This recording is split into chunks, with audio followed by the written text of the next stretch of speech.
Hey Terp fans, it's Mr. Smiley here with Terps Win B1G, bringing you a war recap against the Predators with their interesting grammatical use of the apostrophe. Nice guys.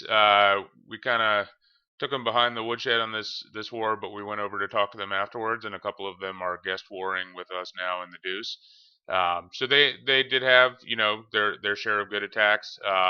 Unfortunately, an update, a maintenance break, ended up wiping out half of our attacks. So I'm going to show you. It's a little bit of a different theme, and what I'm going to show you is a couple of guys that are learning new strategies, and I wanted to call out just a couple of them. So these are not picture perfect attacks, but the point in doing this is just to show, especially with these first two Town Hall 9 ones. These are two guys who have been really, really successful and have a ton of picture perfect attacks with other attack styles. The first one is UVA Rob. He is moving from a shattered GoHo attack that has been working really, really well for him, and he's been trying to incorporate some Valkyrie also. So congrats to Rob for taking the step to join the Illuminati. And for those folks who are listening, if you saw my recap of one of Tugs's attacks, I mean, it's really, really completely transformed his attacking from. I mean, he's just been a 3-star lock with GoHoVa, and that's what one of the beauties of the Valkyrie are is. You take a look at a base like this that has a core that you can have easy access to, whether both royals are in there or whether you can pick an entry where the queen is on one side and you get in there. He could have done a Govalo if he wanted to play around with loons.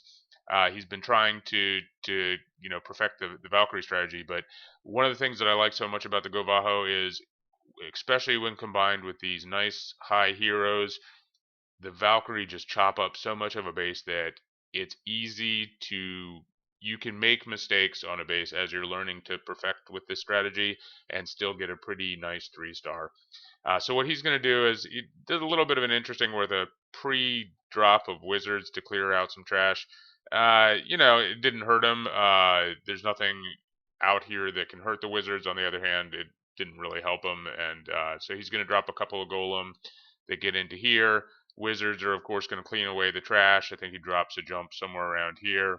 And that allows his Valkyrie to just go into the core and chop out a whole portion of this. I think he might have sent his hogs a little bit early, but basically, I think on this, you just want to send your hogs from here to here.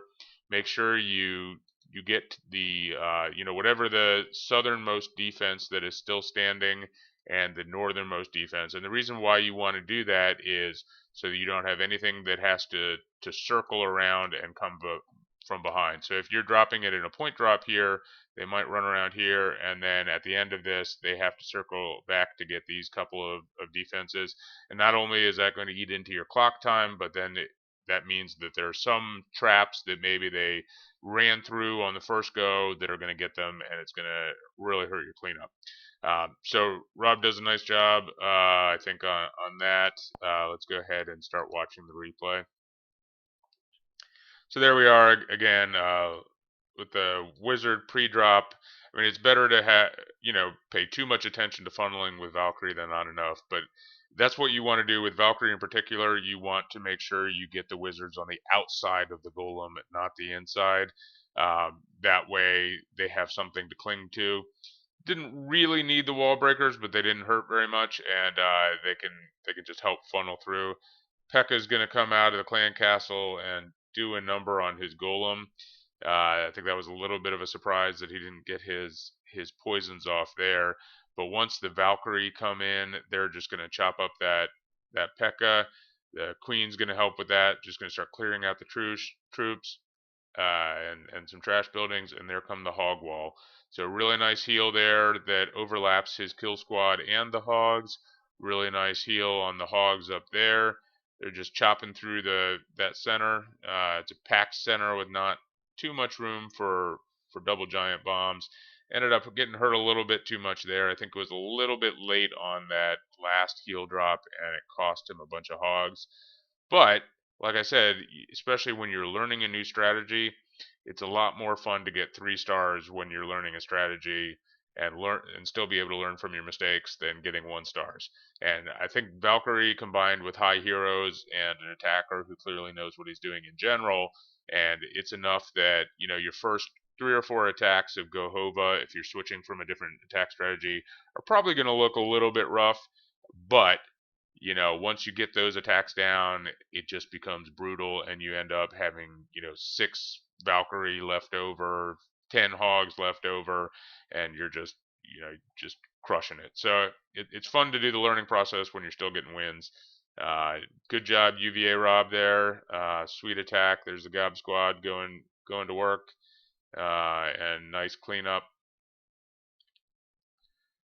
And let's go to 4-speed just because, like I said, a little bit of a late heel drop killed his cleanup hogs, but clearly strategy's working for him, and it's only going to get better. Again, here we have a second attack.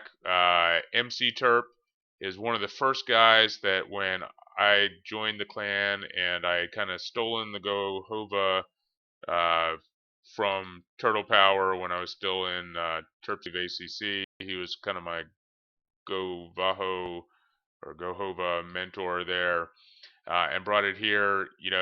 MC Terp switched from Go Wipe to Go Wipe with Backhand Hogs and just started crushing it with 3 stars. And so now is kind of taking the next step forward where, P.E.K.K.A are good in certain situations. They can certainly bust open some walls, but part of the beauty of the Valkyrie is they can get stuck in, if you jump them. I forget where, I think I put the jump over here actually. It starts out with 2 golems here, and it gets boring and repetitive if you keep doing this attack, but they're boring and repetitive 3 stars. And again, this is MC Terp's first foray into, or one of his early forays into the Illuminati attacks with the Valkyrie. But if you can place this jump right here, that's going to expose this whole area to your Valkyrie. And on a base like this, maybe they'll chew through the walls. Against Legos and lava, they're probably going to get to there and stop. And look at all this area here. This is where your hogs are going to run through. And what you don't see there is a lot of room for bombs. You see a little bit of room for maybe a couple of spring traps. But when you've got 20 hogs like he has here, they're just going to mow through this base. And, that's one thing when you're coming up with army compositions. Basically, the higher your heroes are and the smaller the core here, the smaller number of Valkyrie you really need to take. And so when I was first doing the GoVaho or GoHoVa at Town Hall 9, I liked, I think it was 8 Valkyrie and 16 hogs. I think the higher folks' heroes get, and against weaker bases and smaller cores, the more people like being a little bit heavier on the hogs. So if you want to go with 6 Valkyrie and 18 hogs, or 5 Valkyrie and 20 hogs, that's awesome. You're just chopping up the base, and whatever hogs that are left over are just going to help with cleanup. So let's go ahead and, I think, on this one, the one kind of point that I wanted to mention, similar to Rob's attack, is as you're sending in the hogs here, I think he did cut it to this archer tower, and maybe he was concerned that there might be something right here, but he did miss this cannon, which made his troops go back a little bit. It ended up not being a big deal, and he crushed this base easily. But just for the future, when you're sending a hog wall, if this is the last defense that's up this wizard tower, you probably want to send it all the way here. You can do it as a 3-finger drop if you want to avoid whatever's nasty here, or you can just slowly slide your finger to get that hog wall out there. But either way, again, it's a lot more fun to learn attacks when you're getting crushing 3 stars while doing it than 1-star fails. I know a lot of us did when we were first starting out with GoHo. The Valkyrie plus the high heroes, and you can get away with a lot of mistakes. And I think the big critical part of that is making sure you get an early heal on the Valk just as they get into the core. That will allow them to survive a long time and just start chopping everything up. So there he does a nice job as the barbarians and witch and wizards start coming out of the core, just dropping it on them in stride. I think he dropped the Valkyrie a little bit too late, and that caused them to go out and start circling around the base a little bit. Premature victory lap. I think he did get one or two into the core, but his heroes again are high enough that behind those golem, they could, the heroes are enough to take out half of the core by themselves. So again, yes, it should have been, a little bit, the Valkyrie drop could have been better, but they're going to run out of stuff out there and they're going to head back into the core. Uh, these walls are forgiving enough that it didn't really matter that much. Just something to look out for in the next attack. Drop your Valkyrie a little bit quicker, spread your funnel out a little bit wider to make sure that they're not going to run outside and they're going to just run straight into the core. But yeah, here we go. At this point, I think he has 18 out of the 20 hogs still up, and I mean it's just a crushing victory by MC Terp. So beautiful attack. They're going to finish off that cannon they forgot. Not a problem, and they're just going to go to work on cleaning up this base, destroying it. So it's nice we're getting a couple of these bases with wars against guys with light walls. Allows us to perfect some new attack forms. So we're going to go down to a Town Hall 8 attack. Bram, Master of the Dragloon, is starting to learn hogs.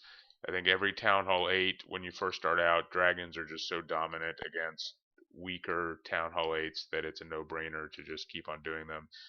Here, and again, with most of my hog attacks, especially at Town Hall 9, I like a wall. I find the pathing very, very predictable. In joining some other clans, though, I found a lot of guys at Town Hall 8 are having a ton of success by having 3 or 4 different hog entries, especially on a base like this that has this wide open core where there's the giant bombs are going to be somewhere in this core, and your hogs are not going to just be able to run through this core as one wall. So what he's going to do is, they'll pop the bombs and the heals won't be enough, and your raid will look pathetic. So I think he's going to chunk it out into, he's carrying 33 hogs here. He has another 5 max hogs in the clan castle. He's going to chunk it out into, I don't know, 3 or 4 waves of hogs. And that's what I've been seeing from a lot of these other attacks where it's kind of a semi-surgical approach to it. So he's going to take out this chunk of the base as kind of an extended lure. Drop 1 poison. He probably could have dropped 2 poisons on the clan castle, but I think he just drops 1 and then drags the dragon out there and finishes it off with archers and wizards. And then from there, he's going to drop another chunk of hogs here. They're going to get through, with a heal here, they're going to get through all these defenses on the outside and then go in here and take out 1 or 2 defenses and then get destroyed. And then I think he drops another chunk of hogs here and another chunk of hogs here, does the same thing. They destroy a ton of defenses on the outside, and then they go here and they pop the bombs. And then by the time you get down here, I don't know whether he actually did this. I think he did have his clan castle hogs here. That plus another one is going to take out another chunk of the base. And so at that point, either the first 2 or 3 waves already tripped all the giant bombs, that these, it's pure profit once they take out these last couple of defenses. I think it doesn't really matter which where the giant bombs are located. You have more hogs than he has bombs at at the locations where you're sending them. So it's a style that I've been watching a lot of the Town Hall 8 replays when I'm doing scrimmages or guest wars and stuff like that, and that seems to be the way to go with Town Hall 8. That you just chunk out the portions of the base that your hogs can get to, and then you just send them kind of in a rotating fashion, a little bit similar to how you would deploy surgical hogs or loons, and that just prevents all the hogs from hitting the bombs at the same time. So there he's taken out 3 defenses. Starts working on a 4th defense. Drops a poison on the Dragloon that's in the clan castle. If you have 1 max poison and 1 other poison, I think of any level, that would be enough that he could have taken out the dragon there. But there you see he's managed to injure it to the point where it's not going to take too much, and I think he wants to leave the 2nd poison for skeleton traps or something like that. So he's going to lure that dying dragon out with a barbarian, drop some archers and a wizard, and that makes pretty short work of the dragon. And then we're going to start working on the hog some more. So there he has a giant as a tank. I've seen whether it's Fahad or Tanuki also does a nice job of using the Burger King as a tank. He's going to send a big squad of hogs in there with his heals. They're going to take out a big chunk of the core. There's another wave of hogs. Again, Bram learning from some of other clanmates and using that Burger King as a tank, as an extra bonus giant, followed by some wizards, and then he'll last and serve as a cleanup crew. And there you see they tripped the 3 bombs in the core, and they're just going to go out and clean up. So it's really a nice style of attack on a base that shouldn't be as easy to hog as it really is. But the more I watch Town Hall 8 hog attacks, the more I see that there are creative ways that you can hog even the most hog unfriendly Town Hall 8 base. And that, again, that's important. Not only can you take on harder Town Hall 8 bases, but learning to be good at hogs at Town Hall 8 is only going to set you up nicely for Town Hall 9. So great job, Bram. Nice 3-star there. And a great war by everybody. So let's go Terps.